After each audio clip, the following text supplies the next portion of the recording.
น้อง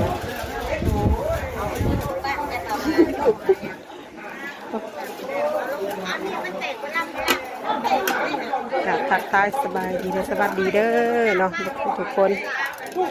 พบมาพอกันที่เก้าพี่น้องเลยนี่หัวซีเห็ดลาบซุปเอาเนาะพี่โอ้สิไปหมดเลยอ้าวเฮ้ยเตะคักแท้นี่ผู้ขวเป็นก็เป็นไหนนี่นะแม่นี่ดีคนงามขวนี่ผู้ลองขวเบิ่งได้มีแต่ลำบ่แตกได้ลำเขาซื่ออันนี้แตกขาวงามจ้ะเนาะโอ้ยจื้อไว้นี่คนงามขวมันก็ตอกงามนี่ยังบ้านนี่ชงยอดจกให้ขายยอดเอาเลยน้องที่เขาจกให้ได้แม่เนี่ยแม่ชอบเก่าแล้วเด้อนั่นแบบเราอ่ะ